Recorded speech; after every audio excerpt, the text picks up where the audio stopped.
স্বপ্ন যে দেখে সে কিন্তু আসলেই পারে তার স্বপ্নটা বাস্তব করার জন্য, কারণ মনে যদি জোর থাকে আর যদি সাহস থাকে।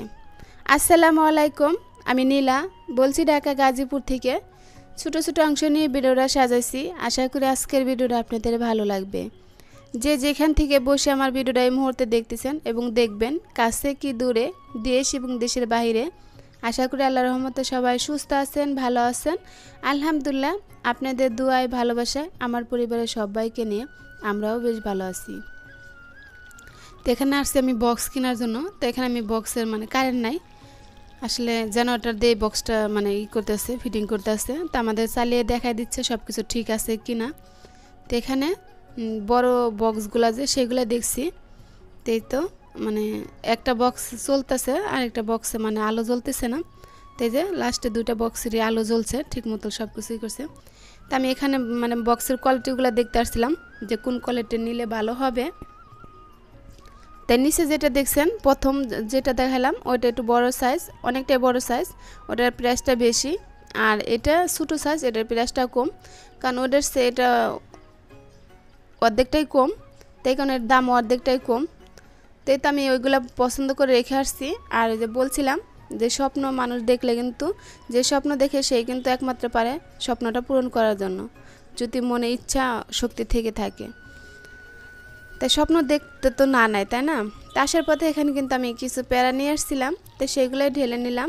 তাই তো প্যারাগুলো ঢালা হয়ে গেছে, আর আপেলগুলো আগেই ঘরে ছিল।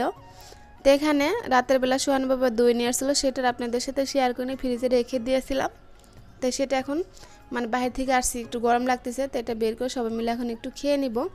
তো আমি দইয়ের বক্সটা খুলে নিচ্ছি। আর এই দইগুলো অনেক মজা লাগে। আমাদের দোকান যেখানে, ওখান থেকে আনে না, আর অন্য কোথাও থেকে আনছে, একজনকে আনিয়েছে। ওখানকার দইগুলো আসলে অনেক মজা হয়। আর এই পর্যায়ে কথা বলতে বলতে আমার ভালোবাসার মানুষদেরকে একটা কথা মনে করে দিচ্ছি, যারা এখন আমার ভিডিওর সাথে ধৈর্য ধরে আছেন, একটা লাইক দিতে ভুলে গেছেন, প্লিজ দয়া করে একটা লাইক দিয়ে দিবেন। আপনাদের ছোট্ট একটা লাইকে কিন্তু আমার ভিডিওটা পারবে আরও সামনের দিকে এগিয়ে যাওয়ার জন্য, আর পরবর্তীতে আমাকে আরেকটা ভিডিও বানানোর জন্য উৎসাহিত করতে পারে। আর আজকে আমার ভিডিও দেখতে দেখতে আজকে আমার ভিডিওতে প্রথম যারা ভিজিট করেছেন, ভিডিও দেখতে দেখতে কোনো জায়গায় কোনো অংশ যদি ভালো লেগে থাকে, চাইলে আপনারা আমার পরিবারের পাশে থেকে যেতে পারেন। যারা অলরেডি কাজটা করে দিয়েছেন তাদেরকে অসংখ্য ধন্যবাদ। তো দইটা পর বের করে খেয়ে নিয়েছি। আর এই যে এখানে রাতের বেলা সোহান বাবা নিয়ে আসছিল। আর এখন ভিডিও বানাতে একদমই ইচ্ছা করে না, কারণ এত ছোটো ভিডিও দেই, তারপরেও দেখে না আমার আপু ভাইয়ারা। তাদের ভিডিওগুলো কিন্তু আমি ফুল ওয়াচ করি, অথচ আমার ভিডিওগুলো কিন্তু তারা দেখে না। তো এই কারণে ভিডিও যে বানানোর একটা ইচ্ছা ওটা থাকে না, 2 দিন 3 দিনের ভিডিও মিলে একটা ভিডিও বানাই। তাই আগে তো 10-12 মিনিটের ভিডিও দিতাম, সেটা দেওয়া বন্ধ করছে। 5-6 মিনিটের, বেশি হলে 7 মিনিটের ভিডিও এরকম আপলোড করব। দেখি ওয়াচ টাইমটা হয় কিনা। যে পরিমাণ কমেন্ট হয় সেই পরিমাণ লাইক ওয়াচ টাইম কিন্তু একদমই হয় না। কারণ আমি যদি আপনাদেরকে একটু ওয়াচ টাইমটা দেখাতে পারতাম যে আমার ওয়াচ টাইমটা এতটাই ডাউন, কি বলবো। তো এখানে কাঁচকলা দিয়ে রুই মাছ দিয়ে রান্না করছি, আর এখানে লাউ পেঁপে দিয়ে মুসুর ডাল দিয়ে রান্না করছি। আর এখানে ভাতটা বসিয়ে দিচ্ছি। গ্যাসের যে একদম এত সমস্যা, কি বলবো। আর আপনাদের সাথে যখন বয়ে দিচ্ছি, কারণ আমার গরম ঠান্ডা লেগে গেছে, কণ্ঠটার ভিতরে, গলার ভিতরে একটু একটু চুলকাচ্ছে, কামড়াচ্ছে। খুশখুশি ঠান্ডা লাগলে যা হয়, যার খুশখুশি ঠান্ডা হয় সে তো জানেনই। আসলে গরমটা একদমই সহ্য করতে হবে না। শীতের দিনে আসলে বেশি শীত লাগে, গরমের দিনে আসলে বেশি গরম লাগে। এটা মানুষ নিয়ে বিপদ, তাই না? আপু ভাইয়ারা অবশ্যই বলবেন কিন্তু। আর এই যে এখানে দেখতে পারলেন গ্যাসটা কি অবস্থা, তা ভাতটা বসিয়ে দিলাম।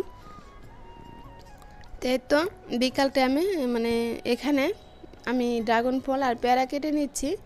আমার সুহানে তো কোনো ফলই খায় না, শুধু পেয়ারা, কলা আর হলো আপনার মালতার রস করে দিলে তাই খাবে, আর কোনো একটা ফল খাবে না।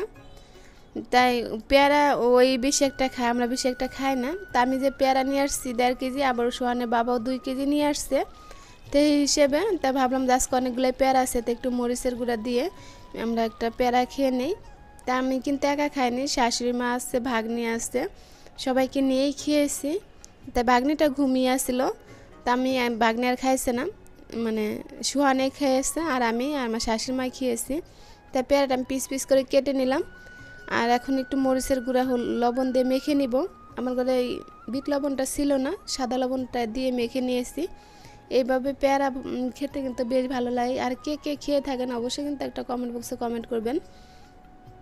তা মিশন আমার হয়ে গেছে। আর আমি এই অফ ক্যামেরায় ড্রাগন ফলটাও কেটে নিয়েছি। দেখতে পাচ্ছেন ড্রাগন ফলটা দেখতে কত সুন্দর, বিটটা লাল মানে গোলাপি কালার একদম। খেতে যত মানে দেখতে যত সুন্দর হয়েছিল, খেতেও বেশ ভালোই হয়েছিল, মিষ্টি মিষ্টি। ড্রাগন ফল কিন্তু সব ফলে কিন্তু মিষ্টি লাগে না, কতটা মিষ্টি লাগে, কতটা পানসে লাগে, কতটা টুটিটকো লাগে। আসলে অনেক মিষ্টি ছিল, মজাও ছিল। ড্রাগন ফল কিন্তু কেউ খায় না, আমার ছোটো ছেলেও খায় না। একটু একবার মুখে নিয়ে এক পিসের অর্ধেকটা খেয়েছে, বলতেছে যে আম্মু মজা লাগে না। তা আমি আর পরে আমার শাশুড়ি মা খেয়ে নিয়েছি। আর এখানে আমি একটু পেয়ারা খেয়ে দেখিয়ে দিচ্ছি আপনাদের সাথে, শেয়ার করতেছি। দেখেন মরিচের গুঁড়াতে কীভাবে খাচ্ছি, অনেকটা মজা লাগছিল খেতে। তা আপনাদের কাছে আজকের ভিডিওটা কেমন লাগলো অবশ্যই কিন্তু একটা কমেন্ট বক্সে কমেন্ট করতে ভুলবেন না। আর দিন শেষে যে কথাটা বলি, সবাই সুস্থ থাকবেন, ভালো থাকবেন, সবার পরিবারকে নিয়ে সবাই ভালো থাকবেন, শুভকামনা করি সবার জন্যই। আপনাদের সাথে কথা বলতে এখান থেকে বিদায় নিচ্ছি। দেখাবে নতুন কোনো ভিডিও।